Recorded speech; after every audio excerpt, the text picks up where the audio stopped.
جس کے اندر پتہ چلے کہ کون کون سازش کرنے والوں کے ساتھ کھڑا تھا، کس نے سازش کی۔ اوپن ہیئرنگ ہونی چاہیے، پورے ملک کو اس کا پتہ لگنا چاہیے۔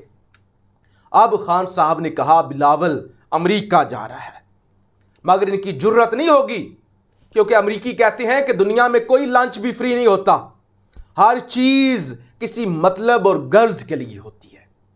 تو خان صاحب نے کہا بلاول تو جا رہا ہے، لیکن بلاول جا کے امریکہ کو یہ نہیں بتا سکے گا کہ ہمیں روس سے 30% کم قیمت پر تیل مل رہا تھا، گندم مل رہی تھی۔ ان کی جرت ہی نہیں ہے، نہ یہ کر سکیں گے، کیونکہ ان کے آقا جو ہیں وہ اس سے خوش نہیں ہوں گے۔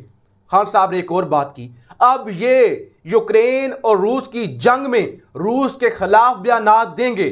مجھے بھی کہا گیا کہ روس کی مذمت کرو، مجھے بھی کہا گیا کہ روس کے خلاف بیانات دو۔ میں نے کہا کہ مجھے تو کہتے ہو جب ہمارا مسئلہ کشمیر کھڑا ہوا ہے، جب ہندوستان نے کشمیر کی خصوصی حیثیت ختم کر دی ہے، کیا تم نے مذمت کی؟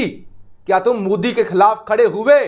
کیا جو اسرائیل فلسطینیوں کے ساتھ ظلم کر رہا ہے، کیا تم نے اسرائیل کی مذمت کی؟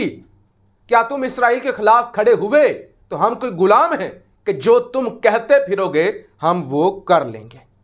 اچھا جی، چیف الیکشن کمشنر کو بھی خان صاحب نے مخاطب کیا۔ خان صاحب نے کہا کہ صاف اور شفاف الیکشن یہ چیف الیکشن کمشنر نہیں کرا سکتا، اس کے سامنے لوٹوں کا کیس گیا۔ اسے کہا گیا کہ یہ لوٹے ہوئے ہیں اور دن دہاڑے ہوئے ہیں، پورے ملک کو پتہ بھی ہے کہ کون کون لوٹا ہے، لیکن اس نے انہیں سزا نہیں دی، اس نے ان کو نائل نہیں کیا، اس نے ان کی رکنیت معطل نہیں کی۔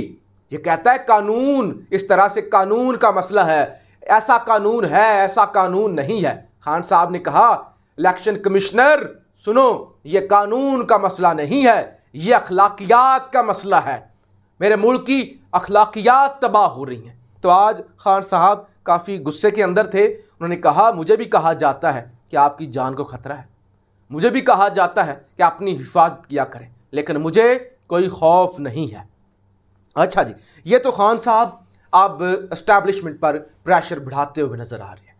جیسے جیسے لانگ مارچ کا وقت قریب آتا جا رہا ہے، خان صاحب نے اپنی حکمت عملی تبدیل کر دی ہے اور وہ مزید جارحانہ کھیلتے جا رہے ہیں، اور یقیناً اسٹیبلشمنٹ پر اس کا پریشر بھی ضرور ہوگا کہ خان صاحب کھلم کھلا، لاکھوں کی تعداد میں لوگ ہوتے ہیں ان کے سامنے اور پورے ملک کے اندر اور پھر انٹرنیشنل میڈیا پر یہ سب کچھ چل رہا ہوتا ہے کہ معیشت کا یہ برا حال ہے، تو میں نے نیوٹرلز کو کہا، یعنی اسٹیبلشمنٹ کو یہ کہا کہ معیشت تباہ ہو جائے گی، میں نے بڑی مشکل سے ملک کھڑا کیا ہے، لیکن وہ نیوٹرل ہو گئے، انہوں نے پرواہ نہیں کی۔ تو آج اس مہنگائی کے وہ بھی ذمہ دار ہیں۔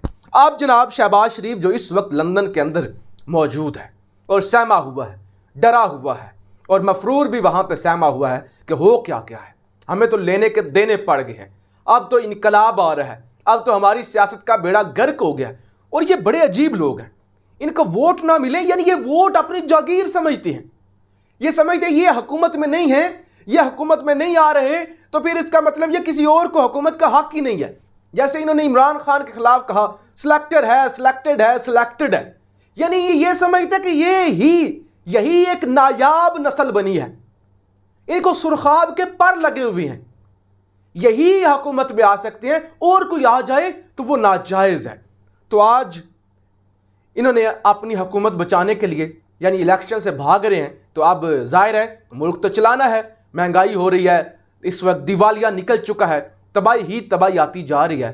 تو اب پیٹرول کی سمری اوگرا کی جانب سے بھیجی جا چکی ہے، اس سمری کے اندر 21 روپے سے زائد پیٹرول مہنگا کیا جائے گا اور 51 روپیز ڈیزل کی قیمت کے اندر اضافہ کیا جا رہا ہے۔